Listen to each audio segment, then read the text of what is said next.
I thought I built my marriage on a solid foundation until I found the hotel receipts and unexplained bruises on my wife's neck. Her words cut deeper than any betrayal. My body, my rules. But she forgot one thing. A man who designs skyscrapers knows exactly how to dismantle a house of lies, brick by brick. Now, she's about to learn what happens when you push a good man too far. My name is Daniel Warner. I'm 44 years old, and until recently, I was living what I thought was the American dream. I built a successful career as an architect at one of Boston's premier firms, owned a beautiful colonial home in Newton, and had what I believed was a solid marriage to my wife of 15 years, Lauren. We have a 12-year-old son, Noah, who's the spitting image of me, both in looks and in his quiet, thoughtful demeanor. I've always been the kind of man who believes in building things to last. That's why I became an architect. I create structures with solid foundations that don't crack under pressure. I thought I'd applied those same principles to my marriage. The first sign something was off came after Lauren returned from what she called a transformative retreat in Sedona. She'd been teaching yoga for years, but lately she'd been obsessed with expanding her social media presence. The retreat was supposedly about authentic branding, or something like that. I paid for it without complaint, $7,000 for 5 days of desert meditation and networking. That's what a supportive husband does. When she came home, there was a shift in her energy. Small things at first. Her phone always facing down, new passwords on her devices, late night, advanced workshops that kept her out until nearly midnight several times a week. When I asked about these workshops, she'd give vague answers about energy alignment and manifestation practices. I buried myself in my newest project, a sustainable corporate campus that could put my name on the map nationally, trying to ignore the growing distance between us. Lauren and I were like ships passing in the night, exchanging necessary information about our son's schedule, but little else. Last month, my firm hosted a gala for clients. Lauren arrived an hour late, wearing a dress I'd never seen, designer shoes that must have cost a fortune, and barely acknowledged my colleagues. Instead, she spent the evening taking selfies and texting someone she claimed was her brand consultant. Sarah, my project manager, cornered me by the bar. Daniel, I didn't want to say anything, but I saw Lauren having lunch with some guy at Harborside last week. They seemed close. I dismissed her concern, made some joke about Lauren's networking skills, but that night, something cracked in my certainty. I studied my wife's face as she slept, searching for the woman I married, wondering if she was already gone. The next morning, I woke up with a knot in my stomach that wouldn't go away. I'm not a man who jumps to conclusions. My profession taught me to verify measurements twice before cutting once. But that bruise on Lauren's neck kept flashing in my mind like a warning beacon. Over breakfast, Noah hunched over his cereal bowl, avoiding eye contact. Something was off with him, too. "Everything okay at school, buddy?" I asked, pouring myself a second cup of coffee. He shrugged, that universal teen response that tells you nothing. "It's fine." Lauren breezed in wearing expensive athleisure wear, hair perfectly styled for someone supposedly heading to teach a 7 a.m. yoga class. "I'll be late tonight," she announced, not looking up from her phone. "Advanced certification workshop with Victor." "Victor?" I kept my voice neutral despite the jolt of adrenaline. "That's the brand consultant, among other things." She grabbed a green smoothie from the fridge. "He's helped triple my Instagram following in just 2 months. We're working on launching my personal coaching platform." Noah looked up, confusion crossing his face. "Mom, I thought you were picking me up for my orthodontist appointment after school." Lauren froze momentarily, then recovered. "Right, sorry, honey. I'll reschedule the meeting." She kissed the top of his head, avoiding my eyes completely. After she left, I sat down next to my son. "Noah, is something going on you want to talk about?" He pushed his cereal around. "There's this kid, Jason. He's been saying stuff about Mom." My heart froze. "What kind of stuff?" "That he saw her at his dad's hotel. Being, you know." His face reddened. "I punched him yesterday. That's why the principal called." The principal had called? I checked my phone. No messages. Lauren must have intercepted it. "Noah, listen to me." I placed my hand on his shoulder. "You can't solve problems with your fists, but I'm proud of you for standing up for your mother. I'll handle this, okay?" After dropping Noah at school, I called Sarah. She answered on the first ring. "You didn't sleep, did you?" she asked. "Tell me everything you saw." "Sarah." No holding back.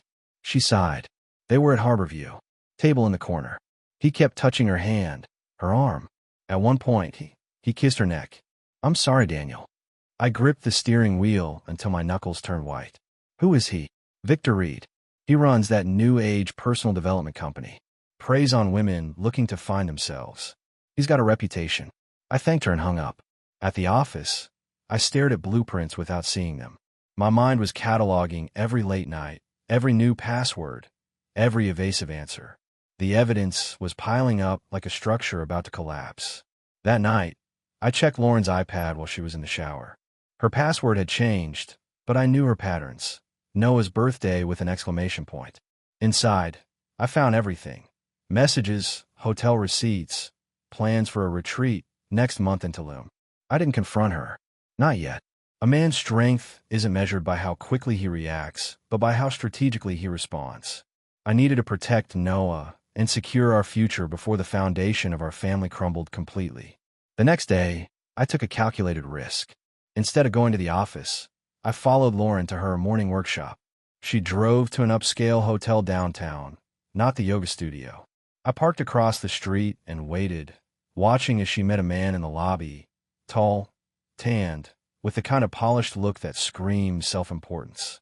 Victor Reed, the brand consultant, who was consulting on more than just her social media strategy. I took photos with my phone, careful to capture their body language, his hand on the small of her back, her leaning into him as they walked toward the elevators. Not evidence I wanted, but evidence I needed. Back in my car, I called my old college roommate Mike, now a top-tier divorce attorney. I need advice. Off the record, I said, keeping my voice steady despite the rage building inside me. Family law isn't known for happy calls, Daniel. What's going on? I explained the situation, the evidence of the affair, my concerns about Noah, the financial aspect. Don't confront her yet, Mike advised. Massachusetts isn't a no-fault state. Document everything. Receipts, time she's absent, inappropriate expenditures. And most importantly, keep being a stellar dad to Noah. Courts look at parental involvement. I'm not interested in destroying her. I clarified. I just want to protect my son and what I've built. That's why you'll win in the end, Mike replied. The guys who want revenge usually lose their way. That evening, I helped Noah with his science project. We built a model of a bridge, and I explained how the right supports distribute weight and pressure.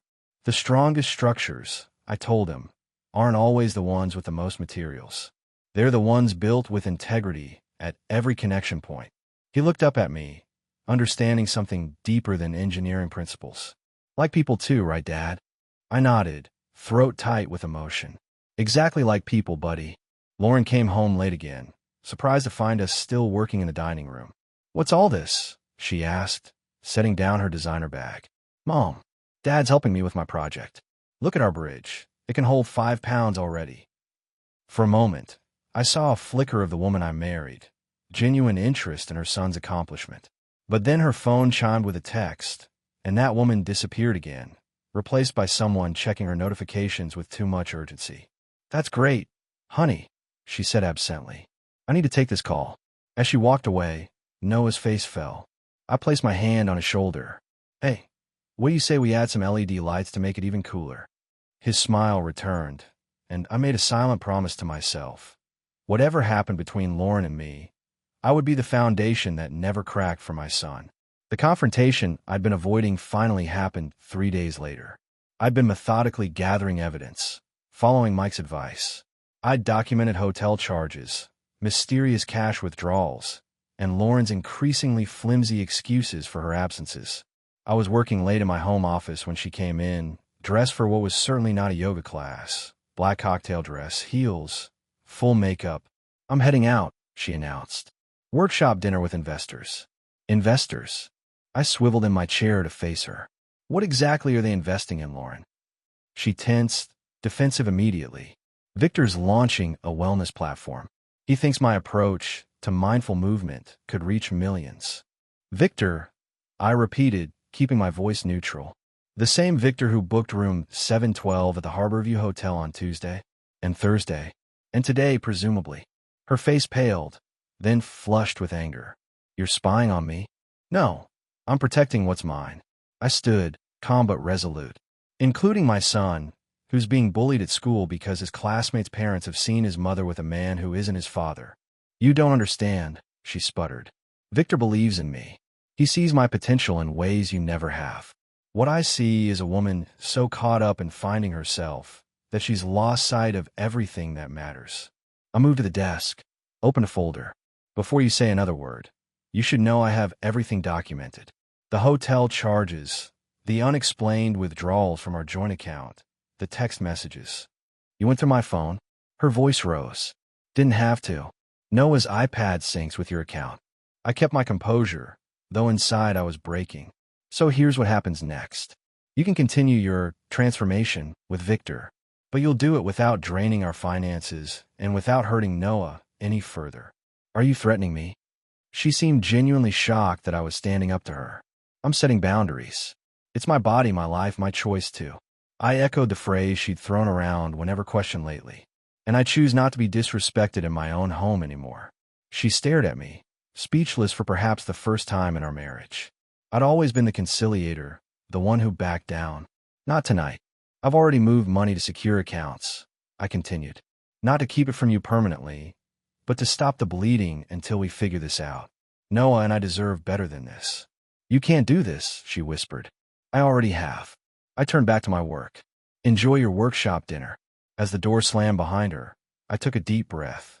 It wasn't satisfaction I felt, just the calm certainty that comes from finally standing your ground. Lauren didn't come home that night.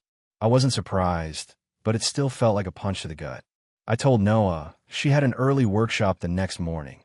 Another lie in the growing collection of deceptions surrounding our family. I woke up early and called my father, Walter, something I rarely did with personal matters. Dad was a retired Marine, a man of few words but solid principles. Son, what's going on? It's not even 6 a.m. your time, he answered, his voice still strong at 70. Dad, my marriage is falling apart, I said bluntly. No point in sugarcoating it. There was a pause. Is it something you can fix? No. She's having an affair and draining our accounts. I've gotten legal advice, but I hesitated. It's Noah I'm worried about. Then focus on him, Dad said firmly. When your mother left us for that accountant, I had two choices: fall apart or be the rock you needed. A man stands his ground when it matters most. His words hit home. Dad had raised me alone from age 10, never bad-mouthing my mother despite the circumstances. I'm coming up there, he announced. Noah could use his grandfather around, and you could use someone watching your 6. By noon, I was in my office meeting with Mike, who'd agreed to formally represent me. We were discussing strategy when Lauren burst in, eyes blazing. You froze our accounts, she demanded, ignoring Mike completely. I secured our family's assets, I corrected calmly. This is Mike Thompson, my attorney. You don't need an attorney, she scoffed. We can work this out. Like you worked it out with Victor last night? I have a hotel receipt, Lauren. Room service for 2 at midnight. Her face flushed. You're tracking my credit cards? That's invasion of privacy. Joint accounts, Mike interjected mildly. No expectation of privacy under Massachusetts law. Lauren, I said, keeping my voice steady. I'm not trying to punish you, but your actions have consequences. Noah is suffering at school. You've spent nearly $30,000 on your relationship with Victor. I'm simply protecting what's left. Victor says. I don't care what Victor says. I cut her off. This is between us. And Noah. For a moment, I saw uncertainty flicker across her face. Then her phone chimed, and her expression hardened again. Fine. Have it your way. She turned to leave, then paused. I'm picking up Noah from school today. We're having dinner out. Actually, I rose from my chair. Noah has an appointment with a therapist this afternoon. The school counselor recommended it after the fighting incident. What fighting incident? Lauren looked genuinely confused. The one I told you about 3 days ago. The one you would know about if you'd been present in our son's life lately. She had no response to that. As the door closed behind her, Mike gave me an approving nod. You're doing the right thing, Daniel. It's not easy, but it's right. I stared out the window at the Boston skyline I'd helped shape building by building. Nothing worth building ever comes easy. Dad arrived the next day, duffel bag in hand, military posture unchanged by age. Noah was thrilled. Grandpa Walter was his hero, full of fishing stories and practical knowledge about everything from tying knots to tracking animals. "The house looks good," Dad commented as we carried his bag to the guest room. Then, lowering his voice, "How are you holding up?" "One day at a time," I admitted. "Lauren's been back twice for clothes. She's staying with him now." Dad nodded grimly. "And Noah? He knows something's wrong, but not the details. The therapist said to be honest without demonizing Lauren." "Smart advice," Dad said. "Your mother did a number on us, but I never let you see how much it hurt. Always regretted that. Boys need to know their fathers are human too." That evening, we had an impromptu guys' night. Steaks I grilled in the backyard. Dad teaching Noah how to play poker with matchsticks as currency. It was the most normal our home had felt in months. The doorbell interrupted our dessert. Lauren stood there, looking uncomfortable at the sight of my father. "Walter," she said stiffly, "I didn't know you were visiting." "Lauren." Dad nodded, then tactfully excused himself to help Noah with homework. "I need to talk to you," she said once we were alone. "Victor and I have been discussing the situation." "There's nothing Victor and I have to discuss," I stated flatly. "He thinks we should mediate this privately, not get lawyers involved." I almost laughed. "Of course he does. Because lawyers will trace the money you've been funneling into his wellness platform." Lauren shifted nervously. "It's a legitimate business opportunity." "Is it?" "Because the background check I ran shows Victor has 3 failed businesses and a history of targeting wealthy women for investment opportunities." Her eyes widened. "What background check? Did you think I wouldn't protect myself?" "Our family." I maintained eye contact, unwavering. "I'm an architect, Lauren. I notice when a foundation is compromised." She looked away first. "I still love Noah. I want shared custody." "Then start acting like his mother again," I said firmly. "Show up for his events. Be present when you're with him, not constantly checking your phone for messages for Victor." "You're judging me," she accused, tears forming. "No, I'm setting expectations. Noah deserves better than what you've given him lately. So do I, for that matter." As she turned to leave, I added, "By the way, Dad's taking Noah fishing this weekend. Feel free to join them if you can tear yourself away from your transformation journey long enough to remember what matters." It was harsh, but sometimes a clean break needs a firm hand. As I closed the door, I caught Dad's approving nod from the hallway. "Some battles you fight with strategy, others with unwavering principle." This one required both. The weeks that followed fell into a strange new rhythm. Lauren moved most of her things out during a time when she knew Noah would be at school. I didn't make it difficult for her. Pettiness wasn't going to help anyone at this point.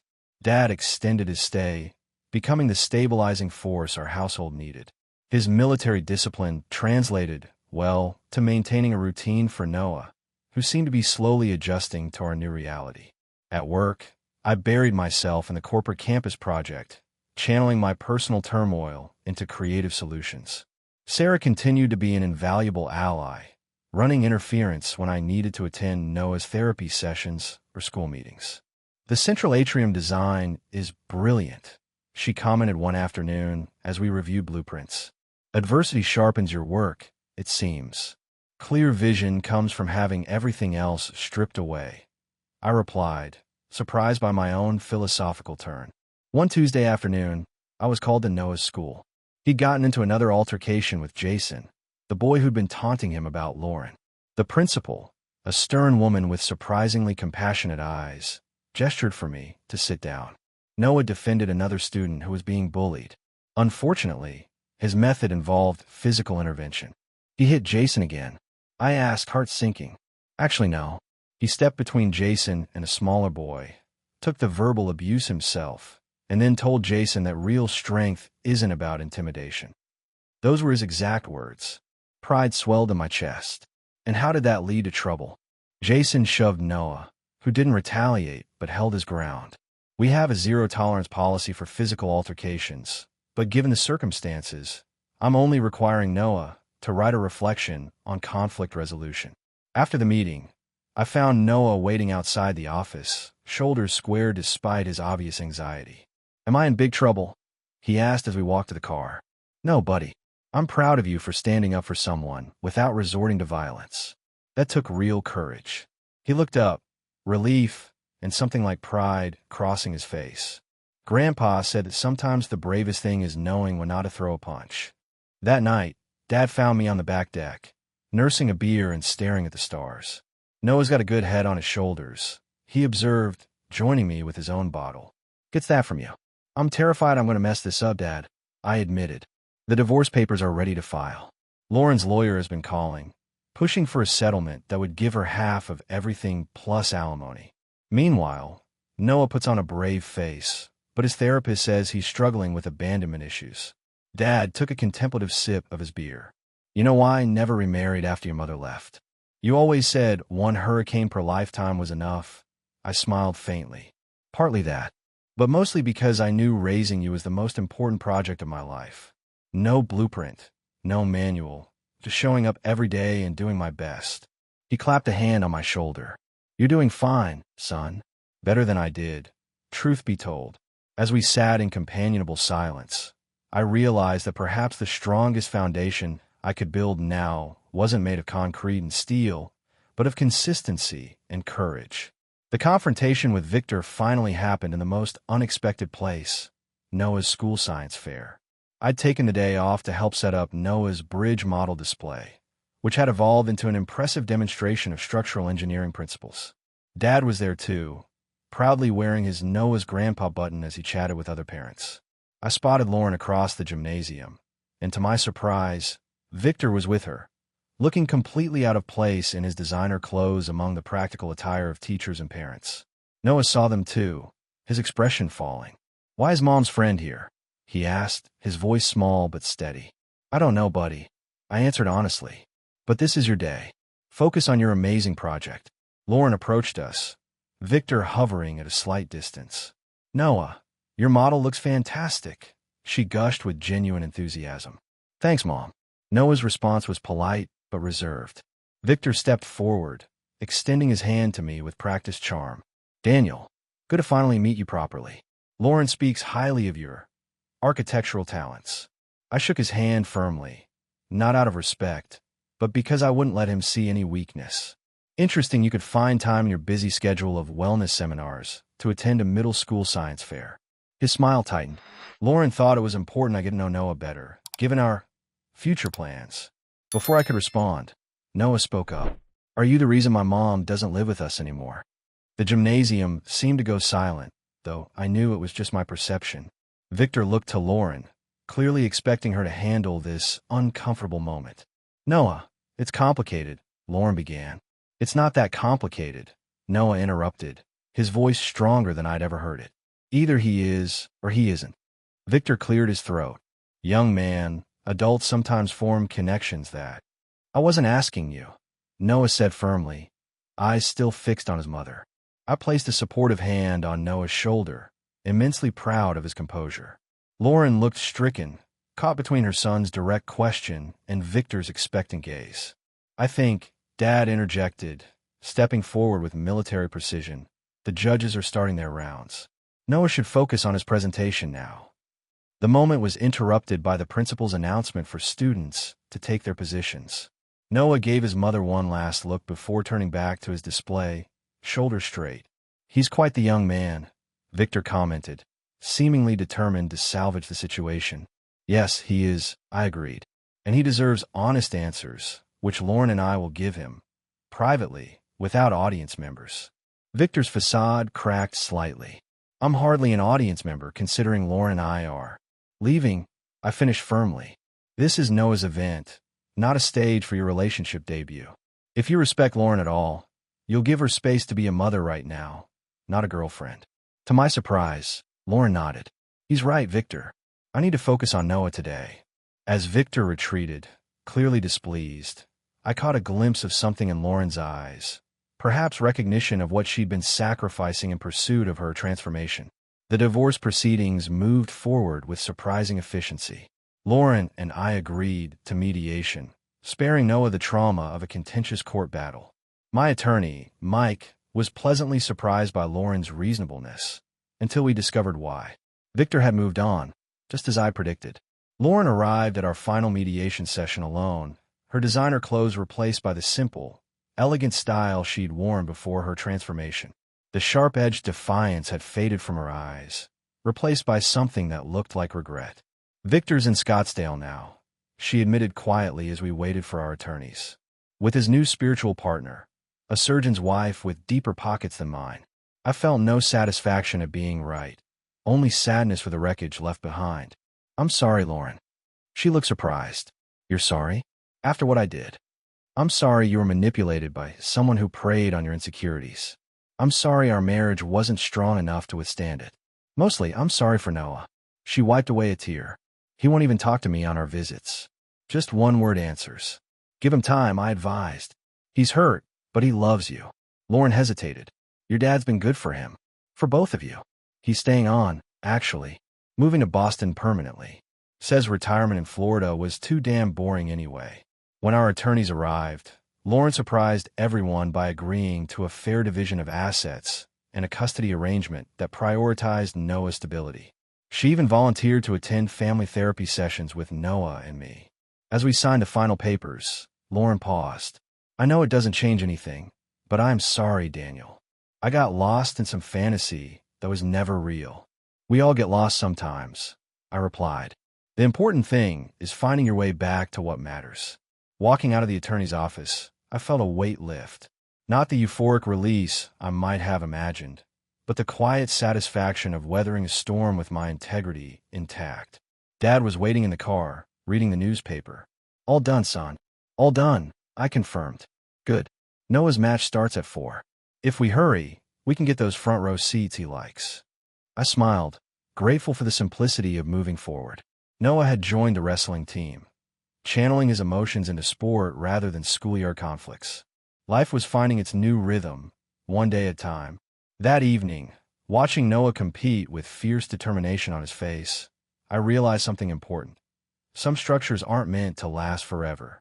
Sometimes, the most skillful design work isn't in building something new, but in dismantling something broken with enough care that everyone can salvage materials for their next project. Noah won his match. As we celebrated with ice cream afterwards, his smile, rare these days but genuine, felt like the foundation of something that would endure. 6 months later, spring brought new beginnings. My corporate campus design won a major sustainability award, bringing the kind of national recognition that opens doors. Noah was thriving in school, his confidence growing under the steady influence of therapy, sports, and the unwavering support of his grandfather and me. Lauren had found her way back to authentic teaching, not as an Instagram influencer, but as a yoga instructor for veterans dealing with PTSD. The irony wasn't lost on anyone that she was now teaching at the same VA center where Dad volunteered. They maintained a carefully respectful relationship, united in their support of Noah. I was clearing fallen branches in the backyard when Sarah called. We'd been spending time together outside work. Cautious, gradual steps toward something that felt promising. Congratulations again on the award, she said. The office is buzzing. Thanks. It feels good to have something positive to focus on. Speaking of positive, she continued, that waterfront restaurant you mentioned, would Saturday work? The casual warmth in her voice brought a smile to my face. Saturday sounds perfect. As I hung up, Dad emerged from the garage with fishing tackle. Noah and I are heading to the river. You coming? Wouldn't miss it, I replied, setting down my rake. Noah bounded out of the house, energy radiating from him in waves. Dad, Grandpa says we might catch striped bass today. As we loaded the car, Noah hesitated. Is it okay if Mom joins us later? She texted asking if she could meet us there. Dad and I exchanged glances. Of course it's okay, I assured him. The more the merrier. At the river, Noah expertly set up his rod, applying the techniques Dad had taught him. I watched my son, stronger now in body and spirit than he'd been a year ago, and felt profound gratitude amid the loss. Lauren arrived mid-afternoon, bringing sandwiches and staying a respectful distance from me while engaging warmly with Noah. When he caught his first base, the pride on her face matched mine. You've done right by him, she said quietly as Noah showed off his catch to Dad. We found our way, I acknowledged. Later, driving home with a sleeping Noah in the back seat, Dad broke our comfortable silence. You know what the hardest lesson is for men like us, Daniel? What's that? Learning that strength isn't about never breaking. It's about how you rebuild. He glanced back at Noah. That boy has your foundation, solid to the core. As the Boston skyline appeared on the horizon, a city I'd helped shape through my designs, I reflected on how life's blueprints rarely unfold as planned. The structures we create, whether of steel or of family bonds, require constant maintenance, occasional renovation, and sometimes complete rebuilding. But with the right materials, integrity, patience, and unwavering commitment to what matters, even the most damaged foundation can support something beautiful and new.